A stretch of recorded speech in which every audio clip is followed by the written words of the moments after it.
He's gotta be. He's just gotta be. There's no heckin' way that note was talking about someone else. A weird mix of anger and suspicions waves over me as I get home, and I gently open the door. Only to see that I don't even need to unlock it. Oh, it's not Natsuki this time, huh?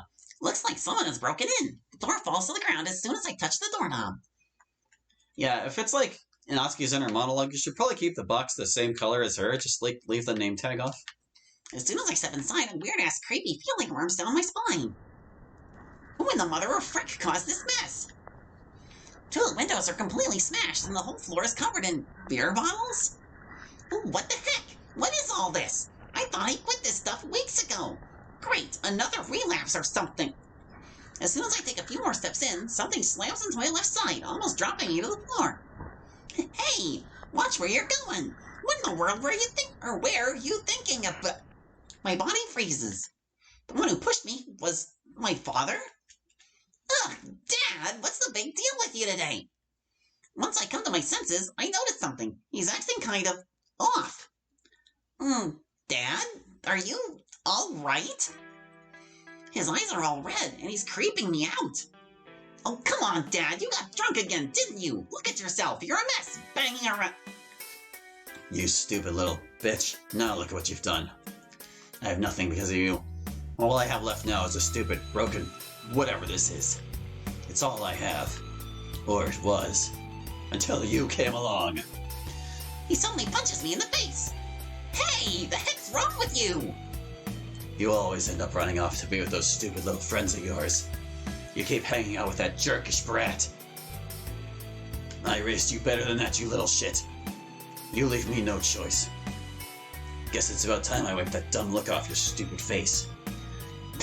You're bluffing! My father never say that! You touch me one more time, whatever the heck you are, and I'm calling the cops! For some reason, his eyes turned back to normal for a split second. I'm so sorry. And there are those red eyes again. He seems to be even angrier than before. Okay, you stupid little brat. So, saw through my disguise, did ya? Well, that doesn't matter. He angrily digs into his pocket and pulls out a chess piece. It looks like a knight. You think you're so smart? Prove it, right here, right now. Refuse, and you die here, and that friend of yours gets to lose some of her feelings. Understand? This is it, Knots. Time to get him out of whatever kind of prison he's in, for the sake of all of us. Oh yeah? Game on!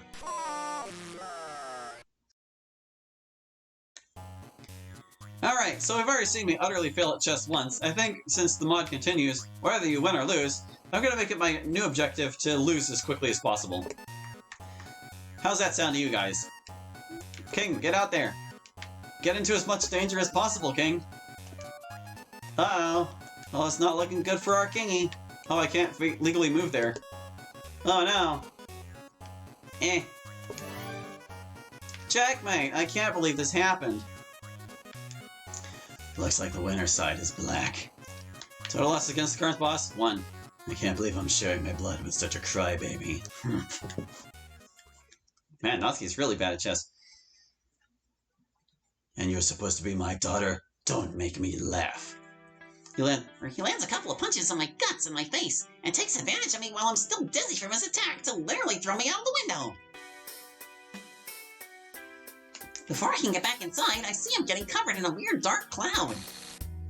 Looks like everything around it is glitching, as if this was all part of a video game. He looks like he's in pain. Just then, all those weird clouds are gone, and so is he. Great! My whole body's bruised, cut, and now I'm crying like a baby. Nice going, Natsuki, but Monica's all gone and it's all my fault. Well, at least Hadley doesn't live far away from here. At least there's that. After limping for a block or two and slamming Hallie's bedroom, or I guess we're still Natsuki. After limping for a block or two and slamming Hallie's bedroom's door with my head, I almost fall to the ground, but the others pick me up before I completely crash. What in the name of... Natsuki, what happened to you? Hallie, quick, get the first aid kit. She's losing too much blood. Okay, I'll be right back. In just a few seconds, he gets back with a first aid kit, and they both start putting a bunch of band-aids on my whole body. I may have lost my dad and the chess piece for good, But at least I ain't gonna lose these guys anytime soon. They're my family now, and I'll protect them no matter what.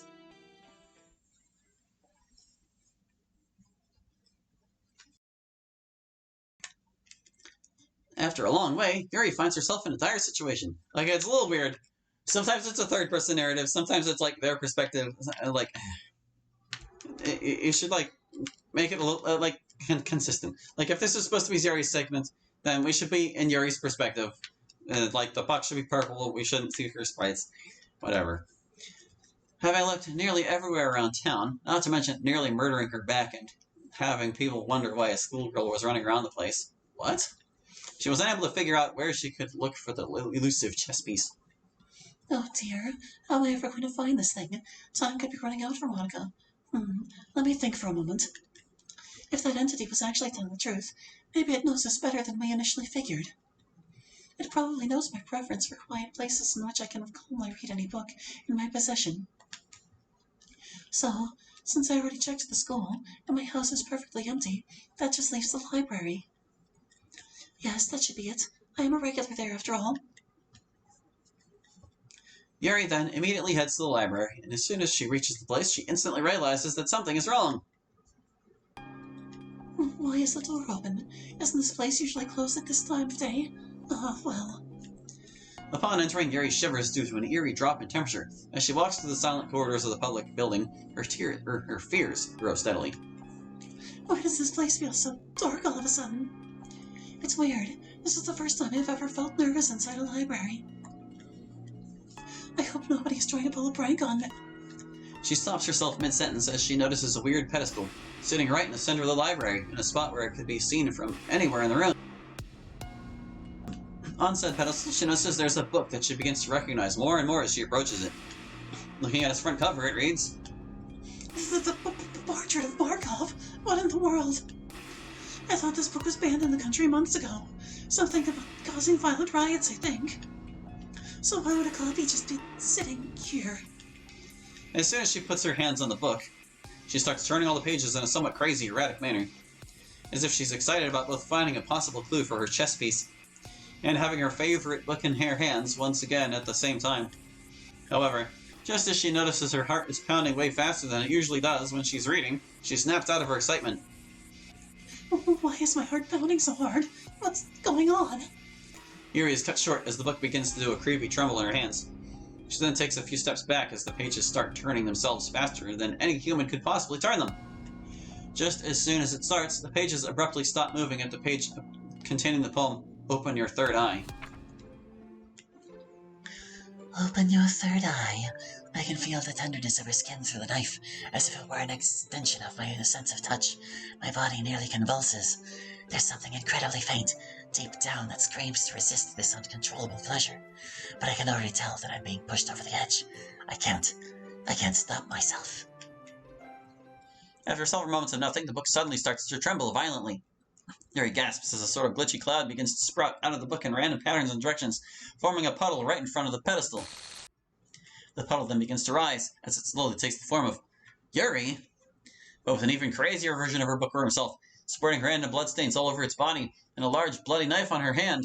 Well, it would be her body then. Phew, I feel so much better now. 3 years being stuck in a book will give you quite the pain in the neck. What on earth are you? Don't play dumb. You've been trying to suppress me all this time. I am a shadow. I am the true self. You mean? Yes, I am the best of you, the other side of you. You know, the hungry one. So sad. You don't even have the power to stop me. Not even those mindless brute excuses you have as friends. No one can ever stop me now. I won't let you do this. Such a fool. Do I have to spell it out for you? Listen closely. I've already absorbed almost all of your willpower. Just look at yourself. You can't look at a book without breaking. And you can't even resist those dirty thoughts near your so-called boyfriend. Yuri then pulls out a large kitchen knife. For some reason, it looks vaguely familiar to Yuri. I'm so bad, right?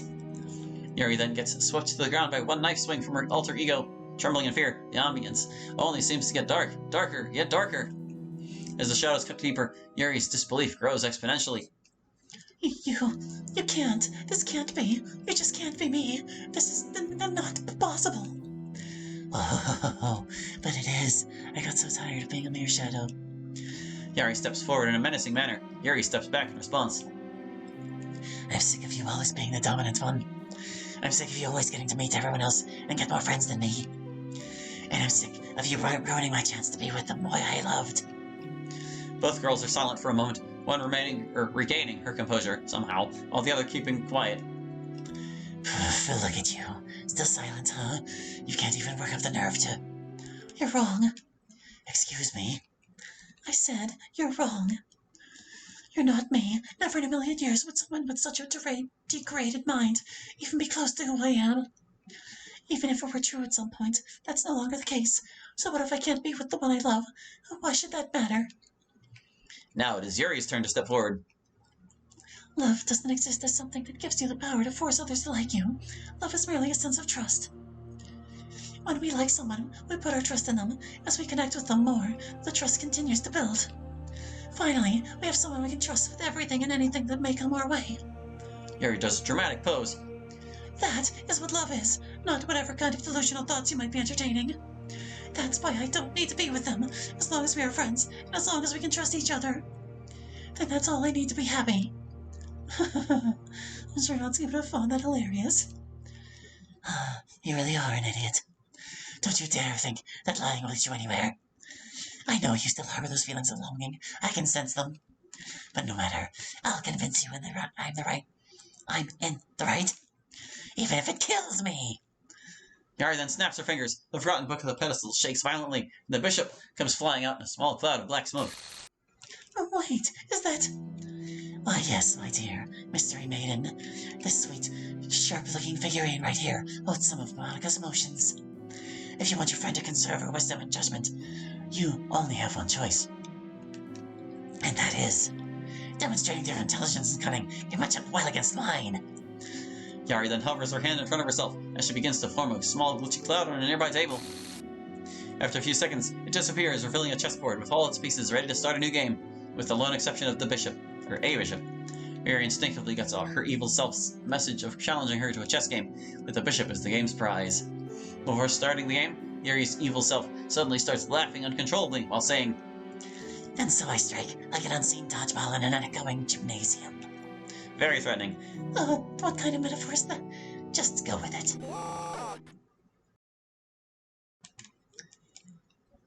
Alright, so last time my strategy didn't really work out too well. I'm going to try a different one. It's quite possibly... well, no, it's probably still pretty controversial, but we're going to go for it. Okay, we're going to take the king out. We're going to take the king out. We're going to take the king out. We're going to take the king out. We're going to take the king out. Wow, did they really just... Oh, wait, I can't take them. We're going to take the king out. Oh. Oh, no, it didn't. And where, guys? Oh, no. Wait, what? My game scene, Yuri battled to RBY. Name chess is not defined. What? I'm going to ignore this and hope it's fine. Looks like the winner's side is black. Total losses against the current boss, 1. I don't want to believe that they beat that boss on their first try consistently while testing. Such that they never got that error. Oh my, looks like someone wants their life to be shredded to pieces.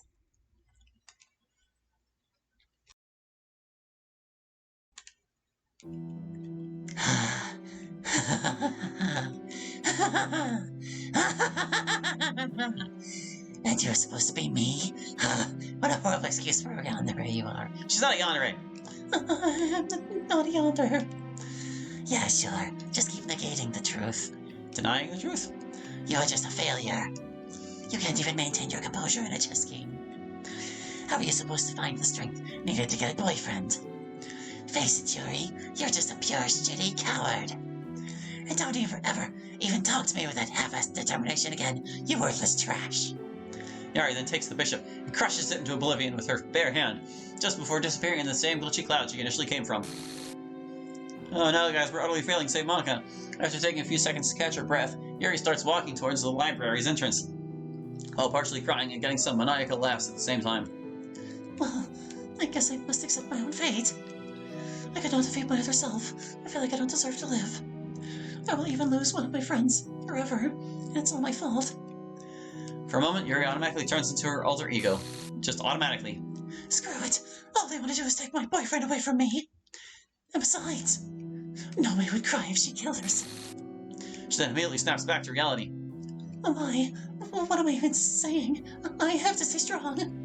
For everyone, for Hallie, and for Monica. She stays silent for a few minutes while she walks back to Hallie's house, doing her best to hold back her tears of desperation for not feeling like she was able to actually save her friend.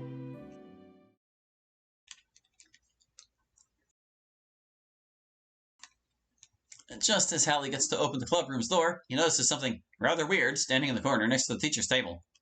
It's a shadowy figure, and for some reason it kind of looks like Monica? Oh, hey, Hallie. What's up? Took you long enough. What on earth am I looking at? What? Wait. Didn't Monica tell you?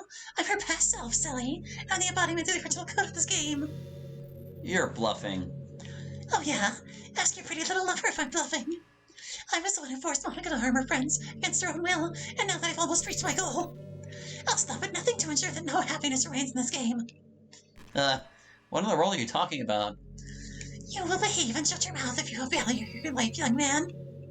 Wow. Slow down for a sec. I don't even know what to do. You really, Either way, I have a question for you. Looking drained and exhausted from getting interrupted twice in a row by the entity in front of him, Hallie sighs in tiredness. I'm starting to get tired of your shenanigans, but okay, Glitchnica, shoot. Wonderful. So, why would someone like you, a blank slate of a person, even bother to try to claim this last chess piece? Is it actually that much more important for you? I'm not a blank slate of a person. I just, I love her in this mod. I love her, to the moon and back. And a selfish, weird, glitchy thing I, like you, could never comprehend feelings that an actual human can have. As Hallie is finishing his response, he gets to see what he was looking for, his chess piece, the queen, for a couple of seconds, before Glitchnica snatches it out of the air. Even the MC does not get to be in his own perspective the entire time. Oh, if you wanted to have me so badly, why didn't you just tell me sooner, my love? Okay, now you're definitely not making any sense. Tell me, my dear kid, or Choco Stick. You have your own love. May I have some? I have several questions. Okay, as a reward for getting this far, I will answer one of your questions. Hallie then clenches his fists, just as he lets out what he's been thinking about ever since that little note appeared in his bedroom. Alright, you commie-dare wannabe, what are you really after? Covering her mouth while she lets out an elegant lady laugh, she begins laughing. Oh, what I'm really after? You say, it's simple, really. You see, I don't care if any of you can see this or not, but this world, this reality we're in, it's a game. It's a fake plane of existence in which I have been forced to repeat the exact same words and actions all over again. I have been trying to escape from this place for almost 3 years, and I still haven't found a clue on how to get out of here. At some point, I became so crazy that I discovered myself to break free of the prison that all of you presented as characters of this game. Because yeah, none of you are real. And if the only real person, and thus the only one I can love, is beyond this world we are currently in, I have no other choice but to destroy everyone and everything in my way to get to who's behind that screen. Glitchnica then points at a cork panel placed on the wall facing the outer windows. That, my dear, is the screen that will lead me to the real world. A world where none of you exist, and most importantly, a world where I can find my true, actual love. Wait, so all that sweet talk you sent me in that weird letter was a lie? Why, yes, of course. As I just told you, I don't care about any of you. I just want to get out of here, no matter the consequences for the actions I have to deal with in this path I have chosen. Wait, so you don't care about me, even a little, I got it, but what about the others? If you're actually Monica's past self, weren't they, at some point, your friends? Friends? Whoa! Why would I need such a pointless triviality if the only person I care about is right in my reach? But pointless triviality? In an act of pure reflex, Hallie grabs Glitchnica by her neck and throws her a few meters away from him. The resulting collision lets him notice that, instead of blood, Glitchnica actually bleeds the same glitchy clouds she's been producing up until now. Alright, that's it. I've had it with you. You want to dance that bad? Fine, my body is ready. She then proceeds to lunge at Hallie, and the final match begins.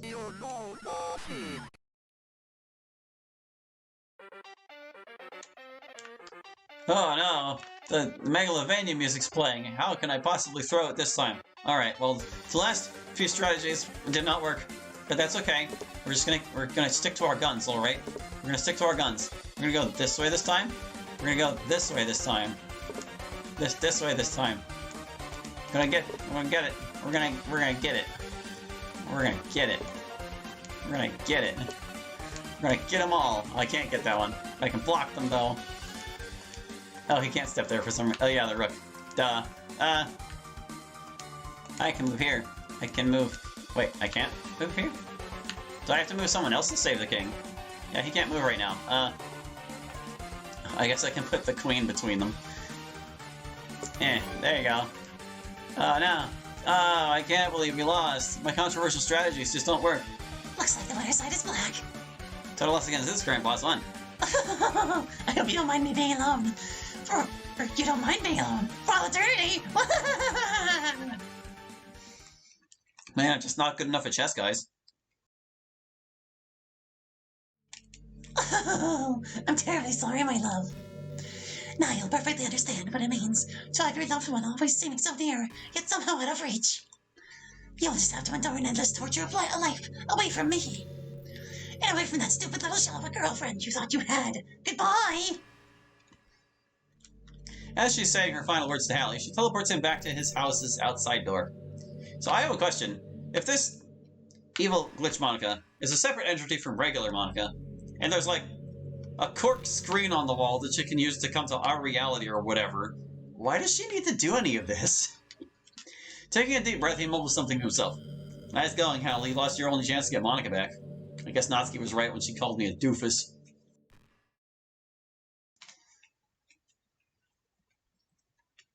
End! Oh, no! That's just it. Oh, and for now. That program has closed. Alright, so I guess that's gonna do it for Checkmate for now. I think what I'll do is I'm gonna continue with other mods for the time being, and I'll try to beat the chess games on my own time, because I don't think anybody wants to watch me try to struggle through that, and I don't think I'm going to be able to do it in anything close to a timely fashion. So yeah, I guess we'll see what happens with that. So thank you for watching. I hope you enjoyed. We'll catch you next time with more Doki Doki. Just see you then. Bye-bye.